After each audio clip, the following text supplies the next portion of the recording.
Welcome home to USA Global TV and Radio. Ours is a place where dreams take flight, voices are heard, and stories are shared.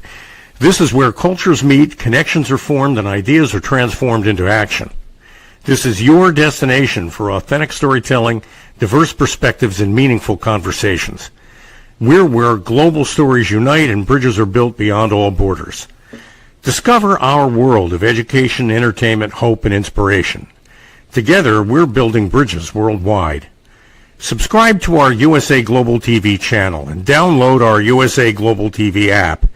Be our guest or join our team. Visit usaglobaltv.com.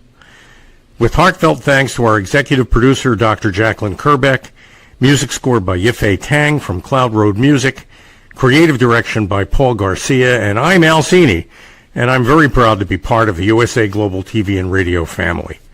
So join us here at USA Global TV and Radio. Make us your home for global connection. All rights reserved. This video and its contents are the exclusive property of USA Global TV and Radio. Unauthorized use, duplication, or redistribution in any form is strictly prohibited. Thank you for being a part of our global community. Let's inspire together. All right, everybody, welcome to You as a Whole, Body, Mind, and Soul with Justin Mirigliani, and this is USA Global TV and Radio. So it's good to see everybody. The last couple of shows haven't always been positive. There have been some things that we've talked about that were negative, and unfortunately, we got one more. So I've been wearing the jersey for Checkmates. And I had to make a really tough decision over the weekend to pull the game on August 23rd. Now, I've been pushing this game and promoting this game for a year, really. I started getting it ready about a year ago, actually more than that, maybe 14 months ago. And really was excited about it. We had a lot of celebrities who said they would want to be a part of it or at least try to be a part of it. And that's one of the big things when you try to run an event like this is there are a lot of unknowns where people will tell you that they're going to try to make it. They're very non-committal because they are celebrities, and let's face it, if something bigger or better comes along, they're going to take that, right? So if I'm paying them $500-600 to come to Checkmates and they can get a gig for $20,000, they're not going to come to mine. I mean, let's face it, they're going to go take the $20,000. It doesn't make sense for them to come to mine. So what was happening was there were some of our celebrities and some of our stars wound up having to do their own thing. Obviously, they didn't tell me what it was specifically, nor did I ask. But when you have promoted that many celebrities and you've promoted what kind of fun that night was going to be, and then it's going to be a shell of what it really was, you got to make one call or another, and the call was for me to pull it. Now, I don't know where Checkmates is going after this. I don't know if it's over. I don't even know if my hockey, quote, career, I mean, if you want to call it that, is over. I am skating in an event in late August for cerebral palsy with a friend of mine, Vic Vito, and I'll promote his event on the show. I'll be happy to do that. Maybe we'll get Vic to do an episode and talk about it, but it's a 3-day tournament. I believe it's August 18th, 19th, and 20th. So it's 3 days. It's 3-on-3 hockey. So it's going to be a heck of a workout. A lot of skating, a lot of moving around for it. But after that, there's one more event that a friend of mine told me about. He wants to raise money for. He's done a few of these. Brett Fisher. And I'll skate for him. And then, I don't know. I mean, I'm at 50. By that time, I'll be 51. Maybe it's time to just stop playing. I mean, it's just I don't know. I don't know. It's hard to make decisions right now when you're crestfallen because something that was important to you has just completely imploded. And that's what it did. It really imploded. And it wasn't just the celebrities either. There were a lot of guys who were part of the Joes who were going to play with the pros. And those folks, a few of them canceled at the last minute. Or at least it's August 23rd, but it's close enough to say it's almost the last minute. And that's a killer because you got to try to find more people to play, and you got to try to fill those spots, and it gets harder and harder as you get closer. And it's expensive, I get it, but you got to remember it's expensive to run the event. To run the event costs thousands of dollars. Now, I'm lucky that I had some money in the account, and there's our website for Checkmates, and that's one that we did back in 2019, I think, and it was a great time. I mean, we really enjoyed it, and there were my two daughters when they were little, skating out on the ice, and we had silent auctions, and we had, and this year was going to be so much better. It was going to be so many celebrities, as you can see, star-studded buffet. I'm gonna have to call the restaurant and let them know 2-hour open bar. But we had a lot of good players that were going to be there, especially Mark Recchi. Mark Recchi is a 3-time Stanley Cup champion, NHL Hall of Famer, one of the highest scorers in the history of the NHL. Retired at, I believe, 43, which is pretty remarkable for the NHL. And he won 3 Stanley Cups in 3 different decades. No other player has done that. He won in the 90s, he won in the 2000s, and the 2000 teens. So he won in 3 different decades. So that's pretty incredible. But Bernie Perrant, I don't think he'd make it. Joe Conklin was going to be tough to get there. Lard Hart was probably not going to make it. Rolf Benirschke was probably not going to make it. Ed Bernstein probably not going to make it. You're literally talking about most of the celebrities that were just not going to be able to be a part of it. And I'd rather cancel and not, I think it'd be more embarrassing and more shameful to run an event when you don't have anywhere near the firepower that you thought you were going to have.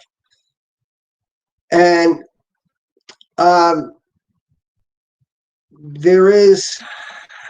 struggling with, all my life I've tried to do the right thing as best I can. And when you don't succeed and you fail at something, or in my case, several things, it's difficult to understand why. When you see people who are not upstanding people, who are not people who deserve to be successful, who are not as hardworking, and yet they seem to get ahead. And the hardworking, they're not, the people who don't work as hard. All right, I mean, I can live with that. But people who are just bad people, just people who do things like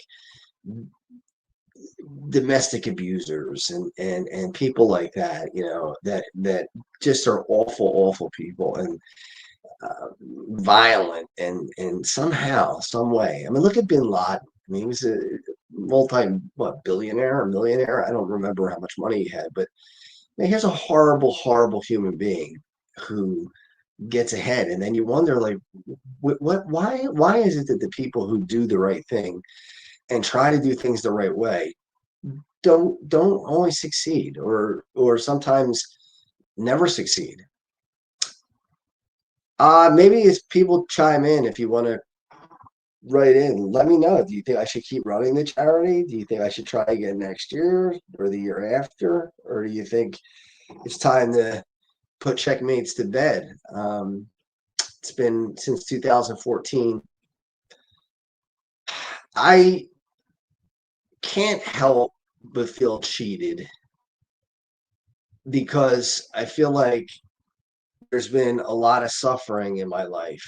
And because of that, I thought maybe there would be a payoff for the suffering, that it wouldn't be suffering for suffering's sake. So, for instance, I've been very open about mental illness, and that's one thing. I'm going to therapy now, so I might as well just talk about it. I mean, it doesn't matter anymore. But I'm going to therapy now, intensive therapy for depression and anxiety. And one of the things we talk about are boundaries, and I really don't have boundaries. I have what are called porous boundaries, where I say so much.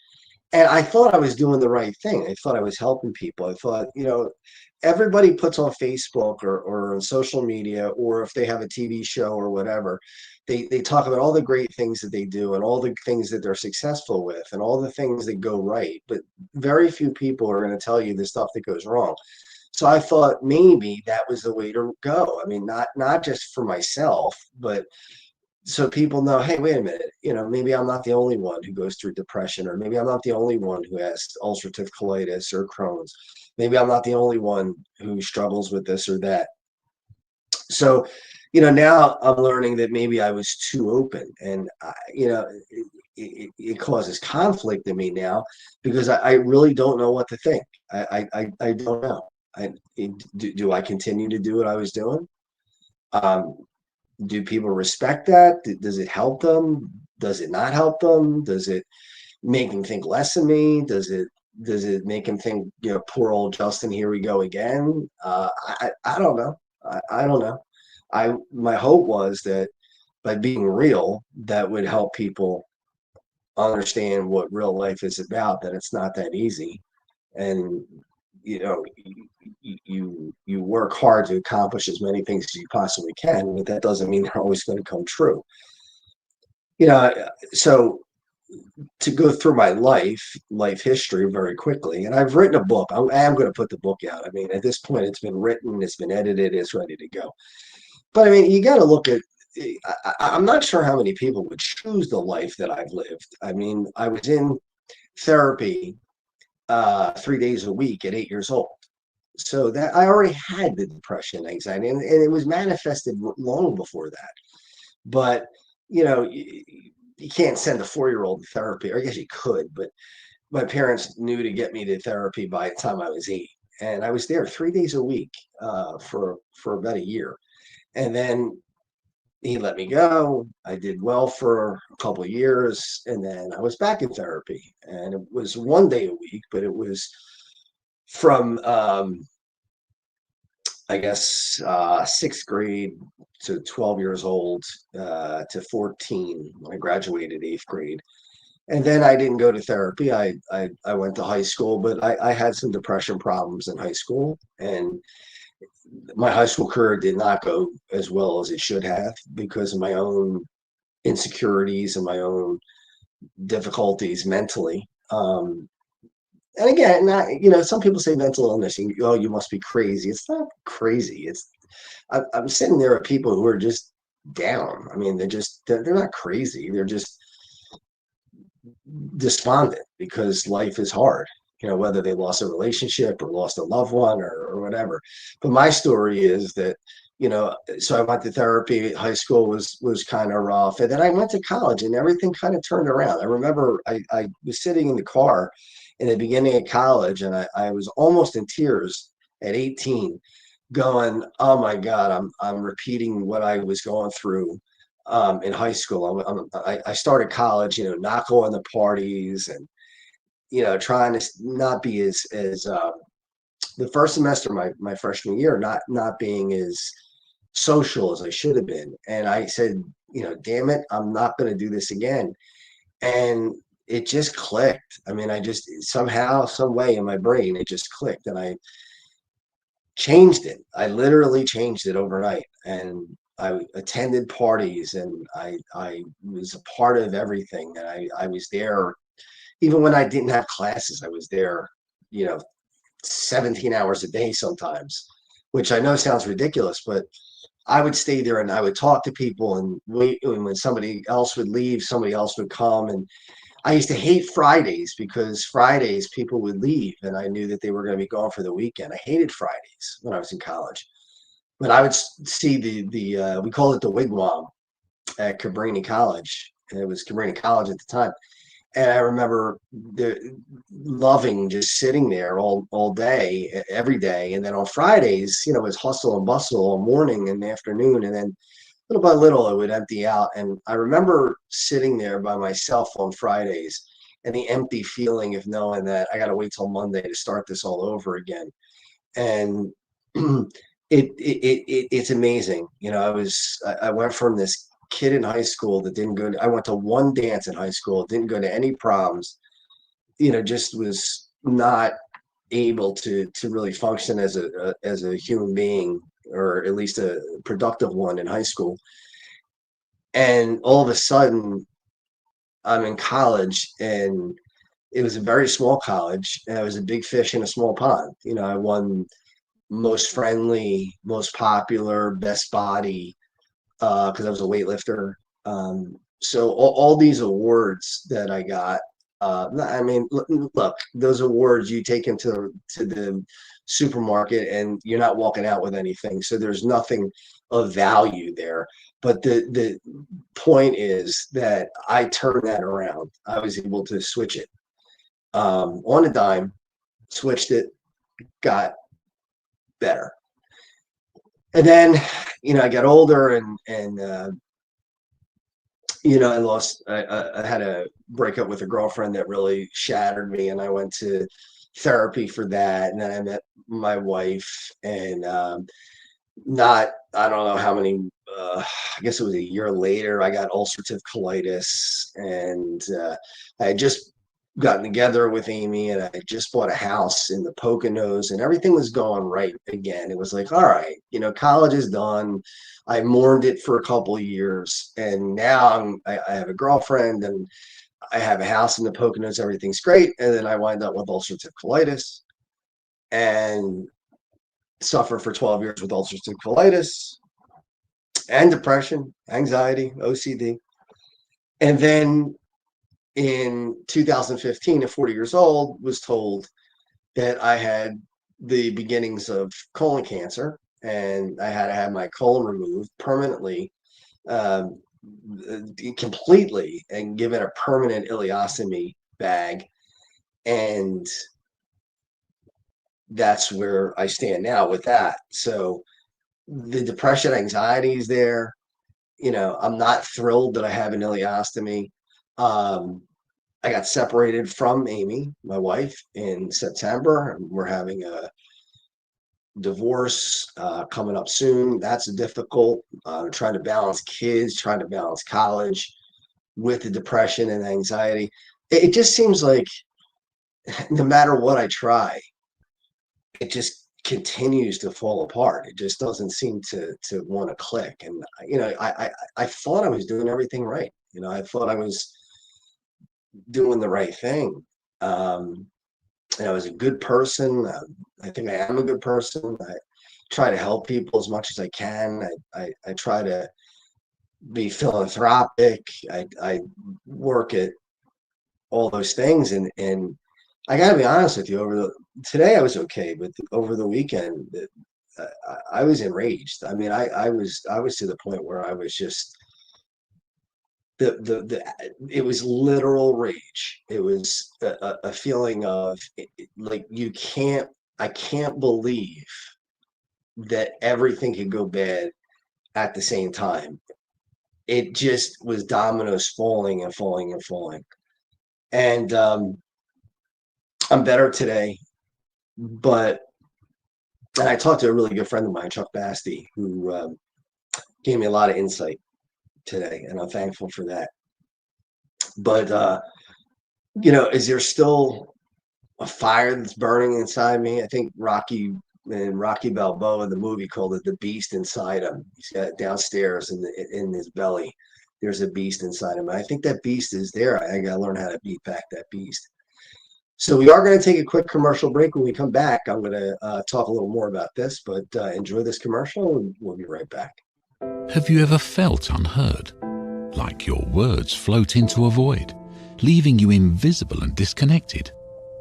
How about feeling judged, when assumptions overshadow your truth, leaving you misunderstood and defensive? And then there's that moment when someone offers solutions you never asked for, dismissing your feelings and leaving you more frustrated than before. It doesn't have to be this way. Dr. Jacqueline Kerbeck, the listening mentor, understands. She's here to help you reclaim your voice, build stronger connections, and create meaningful conversations that inspire understanding and mutual respect. Through her groundbreaking books, online and in-person courses, and interactive workshops, you'll learn how to navigate life's most challenging interactions. Discover the power of elevated listening and transform how you communicate. Master setting boundaries and asking permission to protect your peace. Learn to recognize and release judgment, fostering empathy and true connection. Dr. Kerbeck also offers personalized coaching, one-on-one or group sessions designed to fit your unique needs. Whether in person or virtually on StreamYard, her guidance will empower you to thrive. You don't have to struggle alone. The path to deeper connections and better relationships start here. Visit drjacqueline.com or usaglobaltv.com. Join a global community of empowered listeners and transform your life, one meaningful conversation at a time. Dr. Jacqueline Kerbeck is the listening mentor. Start your journey today.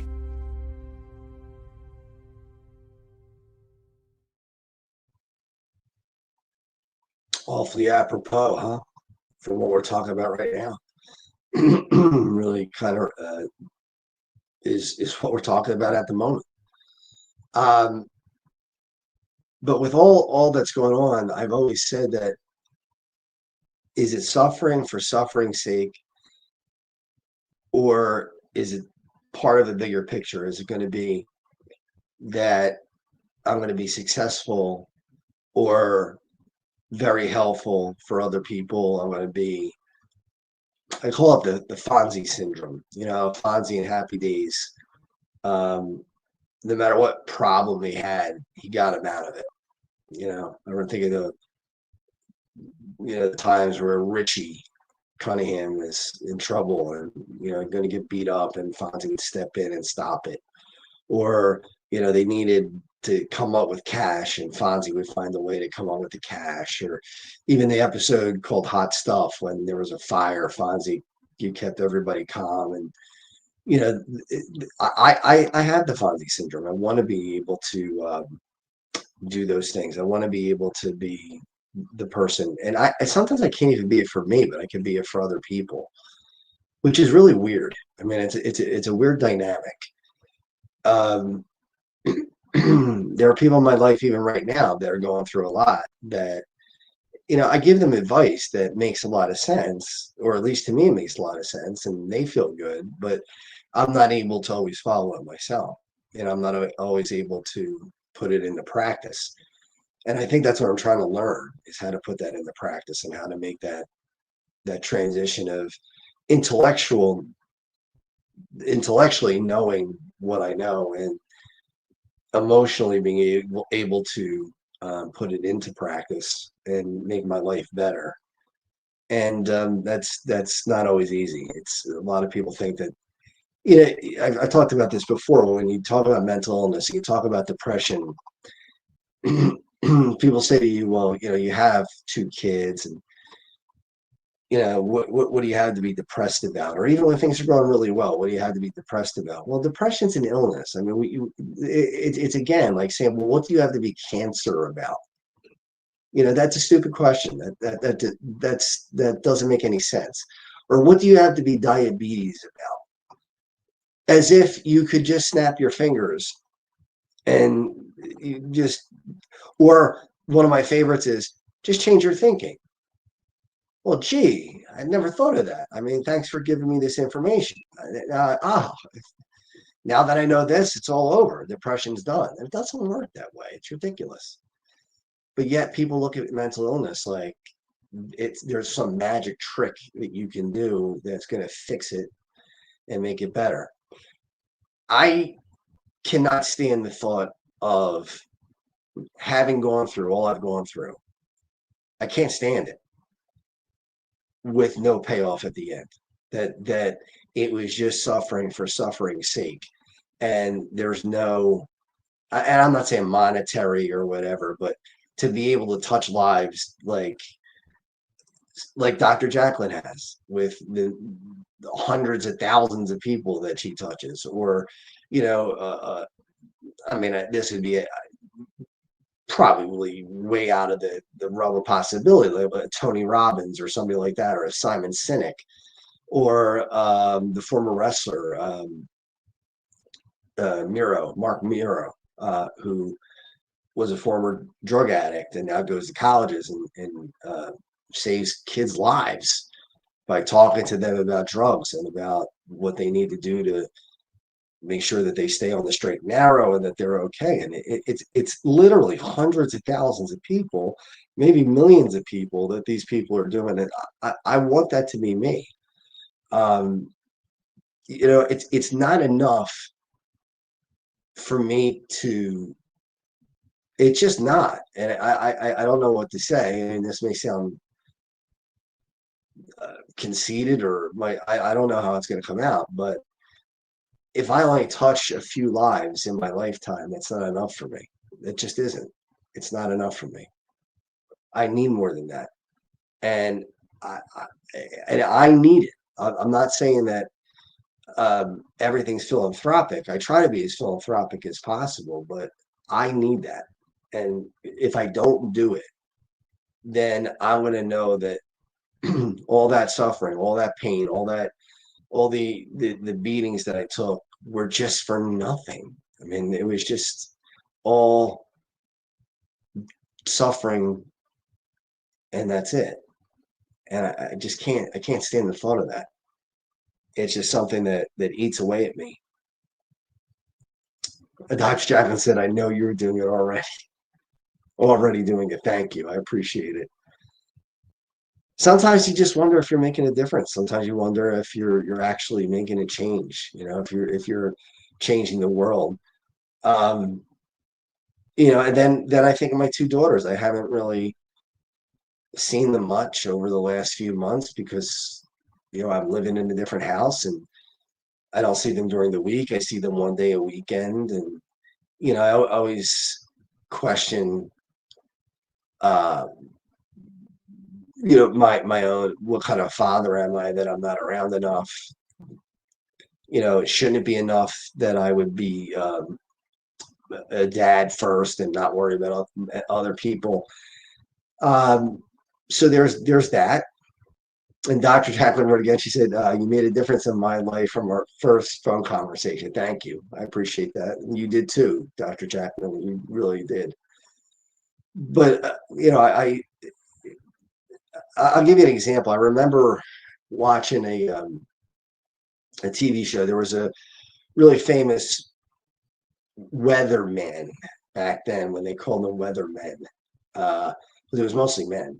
And they weren't meteorologists. They were just people who read the weather. So they would subscribe to a scientific service, a meteorological service, and then they would just kind of regurgitate and try to make it fun. And there was a really popular one on Channel 6, WPVI, and his name was Jim O'Brien. And I was a young kid back then. He was probably the most popular television personality in the city at the time, in the 70s and in the early 80s. And he died. He was killed in a parachuting accident. And that was a shock to everybody. The Philadelphia area was stunned. But they showed interviews with him. And one of the things he said was, if he could just touch one or two or three lives in his life, that would be enough for him. And I remember hearing that thinking, there's no way that's true. There's no way that's true, because he wouldn't have done what he did if that was true. He did a radio show in the morning. He did Dialing for Dollars, which was a game show in the late morning. He did the 12 o'clock news. He did the 6 o'clock news. He did the 5 o'clock to 6 o'clock as an anchor. He did the weather at 11 o'clock. He would sleep 5 hours a night, do all his stuff during the day, take a 3-hour nap, and then do it again. So you can't tell me that there wasn't part of him that said, I need to go out and touch more lives. I just don't believe it. And I found out later that his daughter is Perry Gilpin. She played Roz on Frasier. She was on the TV show Frasier. And he was estranged from his kids. And I'm thinking, how successful can you be? Even if you touch 1 million lives, if you haven't been successful as a parent, if you failed as a parent, you already failed life. I mean, there's no success if you failed as a parent, in my eyes. Another one, John Lennon.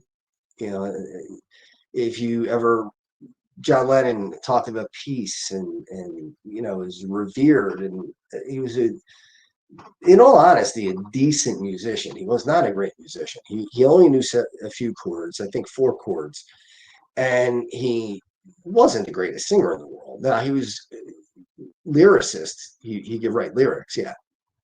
But his main claim to fame was that he was a leader, that people looked up to him, that they followed what he said. I mean, to the point where Nixon tried to get him thrown out of the country because he thought that Lennon was too powerful, more powerful than the president, when President Nixon was president. And it was a danger. So they wanted to get rid of him. And that's great and all. He did the bed in with Yoko Ono, his wife, and they preached about peace and but then it turns out that he was a womanizer. He slept with a lot of women. He beat women. He certainly was horrible to his first child, Julian. He loved his second child. You don't get a mulligan though when you're a parent. You don't get I screwed up the first one, so I'll just make it up on the second one. No, go back and fix the first one. Don't tell me that I'm a good parent now. You fix the problems that you had with the first child. Don't think that, now I have a second child. It's my second. Well, yeah, it's your second chance, sure. But what about your first child? Give them a chance. But my point is, you can't you touching everybody outside of your circle is great, and it's something that I strive to do, and I hope someday I get a chance to do it. I don't know how far I've gotten yet, but I also know that if I don't succeed as a parent, if I don't succeed as a son, as a cousin or brother or whatever, then it doesn't matter how many lives I've touched outside. It makes no difference, because you have to be able to do it with the people that are closest to you. But it's frustrating to me where, and we talked about this last week, but reciprocity is a big thing for me, and I gotta accept the fact that people are not like me. I mean, they're just not.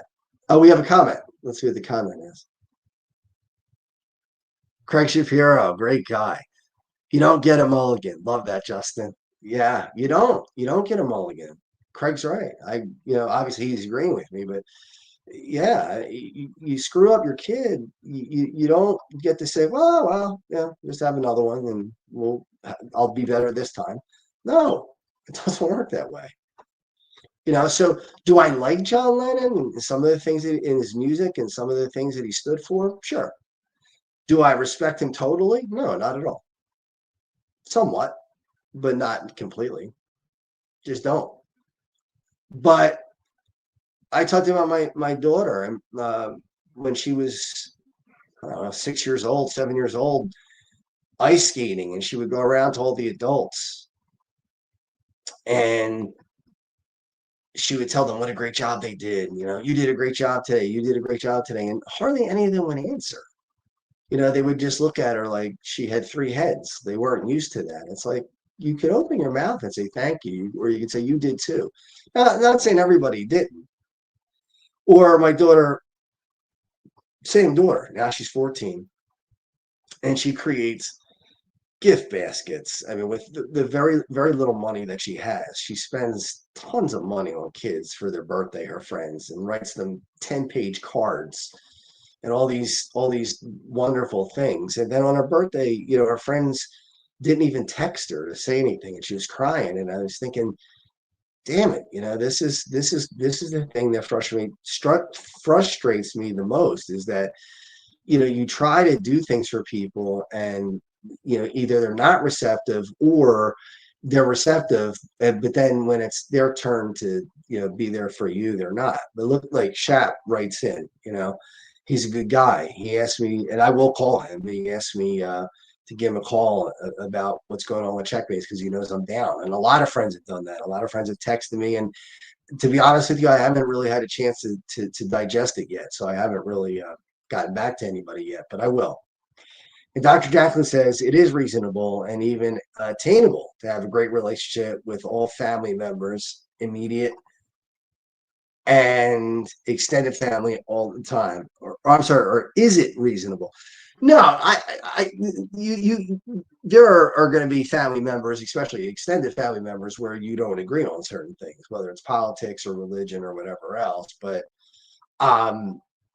your children, you don't have a choice. You don't have to agree with their decisions. You don't have to like the things that they do. But when they're adults, you still love them. I have an 18-year-old daughter, and if she said, "Dad, I got pregnant," would it be crippling for me for a while? Yeah, it would. It would destroy me for a little while. I'd be shattered. Would I disown her? No. Would I stop loving her? No. But yeah, I mean, that's your child. Now, if it's extended family, yeah, I have some extended family that we don't even talk to, because they just are not receptive to wanting to have a relationship. And I'll be damned if I'm going to try to have a relationship with somebody if they're just not willing to be a part of it. They're with me, it's either two-sided or it's not. Now, I'm not saying it's got to be 50-50, because it's hard. I mean, sometimes you're busy, they're busy. But if it's 90-10, it's just, what is it worth? Why do you bother? What are you getting out of that, except for frustration? Or if you're the one giving the 10, maybe you got to look at yourself in the mirror and wonder why that you're willing to take and take and take, but not willing to give. That's a you problem, if that's you. And that I would hope people would change. People get mad at me sometimes for holding them accountable, for saying, "Hey, listen, I don't want to be with you. I don't want to hang out with you. I don't want to do this with you," because it's like banging your head against the wall. They're just not being able to reciprocate. So I have to learn where that happy medium is. And I don't know where it is. I really don't. I wish I did. I wish I could tell you, well, if I do this, then this person should do this for me. I don't want it to be, try to do it for even up and tit for tat. All I want is, if I put in the care and invest in a person and they're not willing to invest in me, then I can't do it, because it's being used, and that I can't handle that. I just can't. We have one more comment before we end up the show, so let's take that one. Frankie James, love you, brother. I love you too, Frankie. Frankie tried to help me a lot.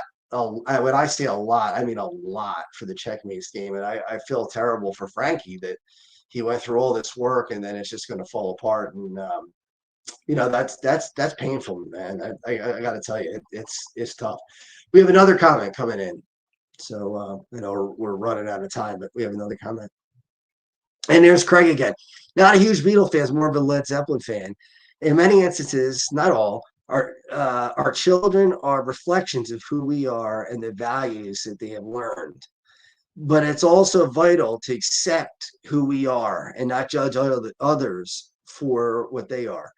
If we expect people to be like us, you'll often be disappointed. He's absolutely right. He's absolutely right. And it's hard, Craig, or Shap, that's his nickname. Shap, it's tough for me to accept that. It's tough for me to look at that, and you're right. It's disappointing, and sometimes it's so disappointing it becomes depression. It really feeds into depression. And then Shap says also, be with people that value you for who you are, not what they want you to be. Also, being true to who you are is critical for your mental health.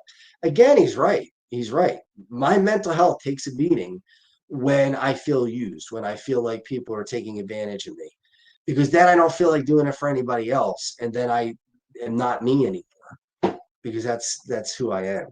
So that's the story. Usually we'd be running the commercial now and talking about the Checkmates game, but we're not. And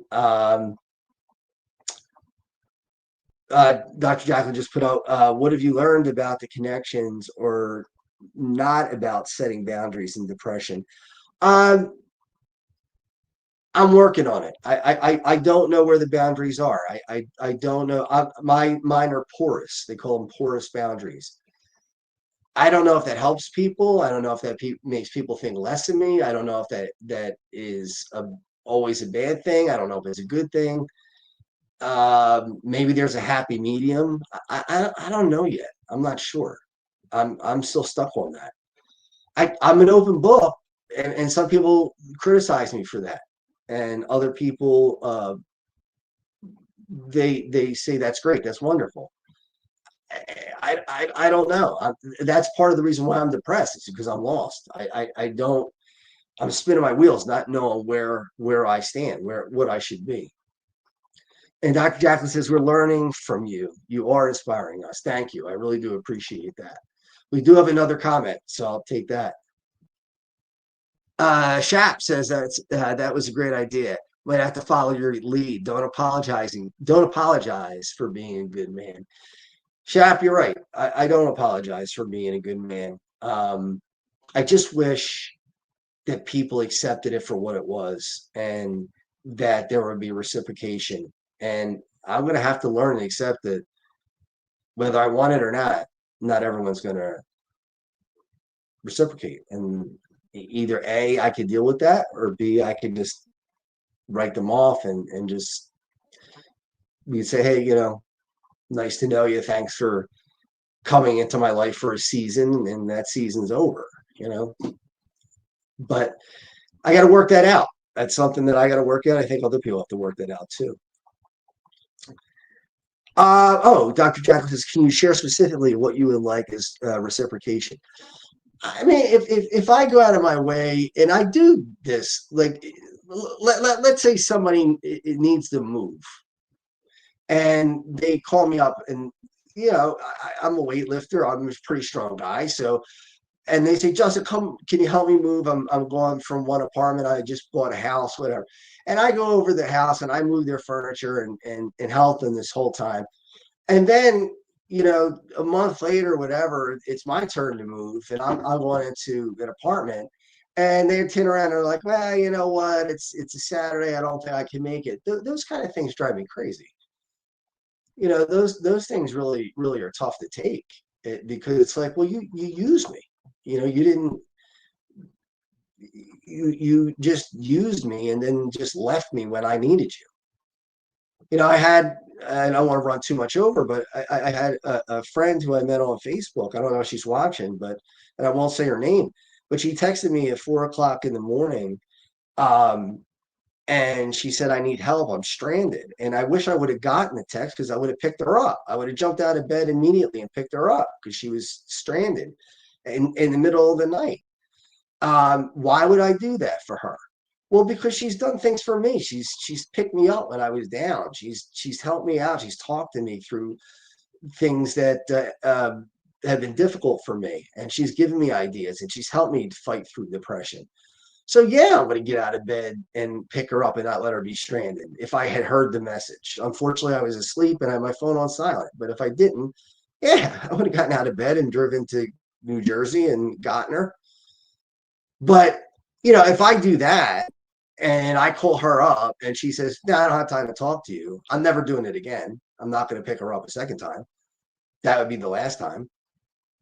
So that's what I mean by reciprocation is, look, if I'm going to go out of my way, and sometimes I go way overboard compared to what people think is normal.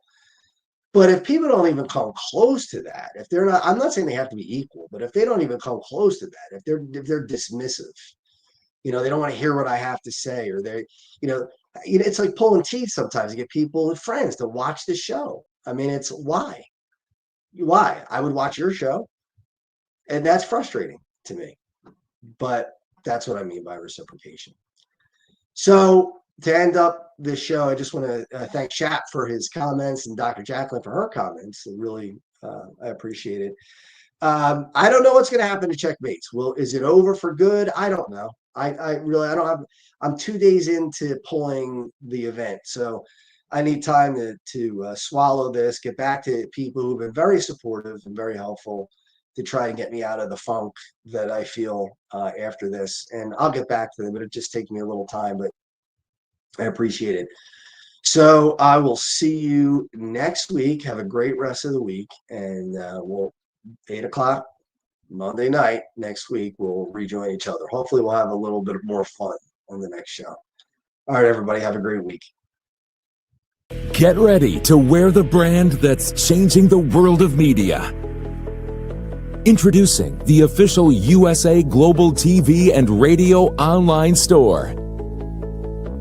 From our TV show hosts to our incredible global guests, you asked, we delivered.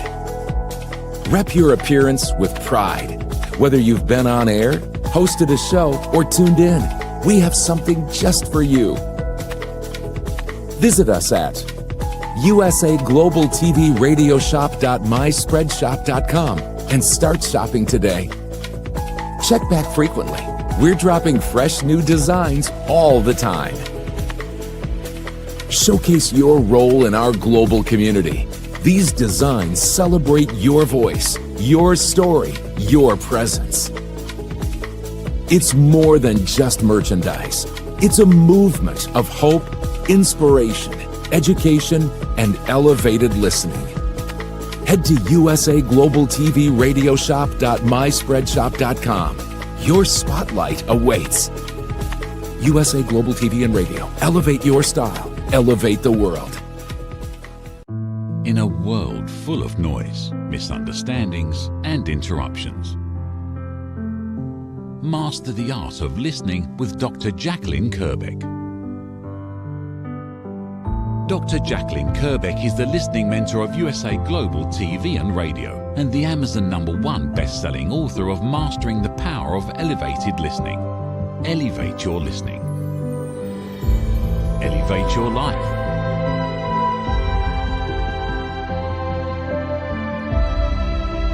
Join a global learning experience in person or via Zoom. Reserve your spot today. usaglobaltv.com/book-your-session or drjacqueline.thinkific.com.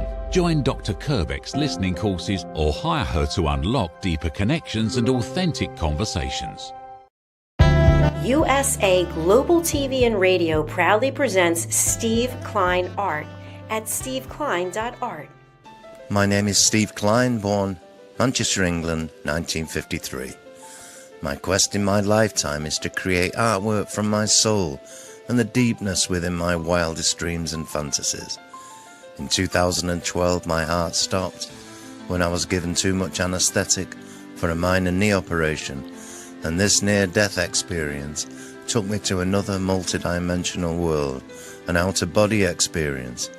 and I was given the gift of being blessed by an overwhelming, burning passion to become, for the very first time in my life, an artist with an eternal, passionate desire to bring my art, which I've named multidimensional, subliminal, freeform art, to the world, as only 3% recover from what I experienced, and now in my golden years want to release my cosmic, vital energy through my art to allow people to be a part of my cosmic dance. To learn more, email roccogoodwine@gmail.com. For VIP pricing, mention USA Global TV and Radio.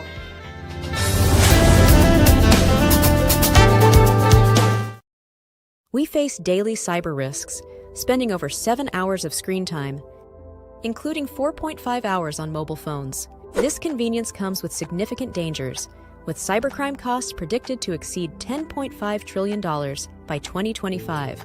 In 2023 alone, seniors lost over $3.4 billion to cybercrime. Our goal is to make social engineering concepts of cybersecurity easier to understand. We work with business teams, senior living facilities, investment companies, and educational institutions, both individually and in groups. We offer real-life examples to help you recognize and prevent attacks, with sessions available both in person, in selected regions, and remotely. Schedule your training session, or to learn more, contact us today. Call us at 847-845-9360. Email us at info@cybersecurityeasy.com. Protect your team and family with cybersecurityeasy.com. 5 little-known secrets for dementia caregivers with Tracy Cram-Perkins. Hi there, I am Tracy Cram-Perkins, the host of the Dementia Home Care Show here on USA Global TV and Radio. I am also the author of the book of the same name. And you'll see this QR code. This is for an extended version of this same talk. So if you want to see the full hour-long version, feel free to scan the code and go to that website. Stick with me. We'll talk about 5 little-known secrets to make it a little easier to do dementia caregiving. What you're seeing on the left-hand side is a healthy aged brain, age 55 and above. The one you're seeing on the right is an Alzheimer's disease brain. It is in moderate disease. It is shrinking. It has holes in it. The memories that were in those holes no longer exist. When you're learning something, let's say in kindergarten, you learn how to tie your shoelace. Well, then by the time you're in 2nd grade, your brain remembers that information from tying the shoelace and applies it so you can learn more quickly how to tie more complex knots. So the brain is hardwired to do this for us, so it helps us learn faster so it doesn't take us long to acquire knowledge. The brain is looking for the information and they pick the closest to wherever that hole is. Let's look at some tips that we can use to help do that. These are 5 simple tools you can use as a dementia caregiver to help your loved one. The whiteboard is a useful tool in recording the day's activities and the answers to repetitive questions. The calendar clock is a very useful tool to orient your loved one on the day, the date, and the time, and remind them of upcoming appointments. The communication cards are a great tool to bridge the gap when they can no longer tell you what's wrong. And then there's the pill minder, for when your loved one is still able to take pills but needs prompting. The final tool I want to share with you is the memory book. It tells your loved one's story. It's a great tool for distraction, redirection, also as a conversation starter, and telling you where they are in their story so you know how to answer their questions. Music is probably the most powerful tool in your toolbox after laughter. Music is a way to maintain connection. It sticks with your brain longer than any other thing, including reading. When you're having an issue with somebody, you can play their favorite music if you move them to another room, something that makes them happy, or you can start singing songs together from their childhood. These are some of my favorite books for caregivers. My show airs on the 3rd Tuesday of every month, and you can view past episodes on YouTube. Thank you, everyone. This program has been brought to you in part by Tracy Cram-Perkins. Connect with her and order her book at tracycramperkins.com. For more information about Alzheimer's disease, support resources, and how you can help, contact the Alzheimer's Association at 800-272-3900 or visit their website at www.alz.org.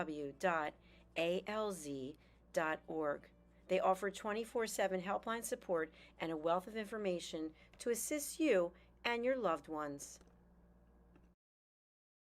Thank you, viewers and listeners of USA Global TV and Radio, for joining us today. We're honoured to have your time and attention as part of our global community. At USA Global TV and Radio, we believe in the power of authentic conversations, meaningful connections, and creating a world of possibilities together. Want to be part of something bigger? Join our team of elevated listeners at usaglobaltv.com, a space where your voice matters and your ability to listen transforms relationships. Stay connected with us across all our platforms for thought-provoking discussions, expert insights, and empowering stories. Subscribe to our channels at youtube.com/c/USA-Global-TV. Follow us on social media and explore the endless opportunities we're creating for growth, learning, and inspiration. Together, we're not just broadcasting, we're building bridges and changing lives one conversation at a time. For inquiries, contact us at info@usaglobaltv.com. Music by Johnny Dyes. Produced by Executive Producer and Director Dr. Jacqueline Kerbeck. Voiceover by Mike Porter. Creative Direction by Paul Garcia. All rights reserved. Copyright 2025. Visit usaglobaltv.com to view our full terms and conditions.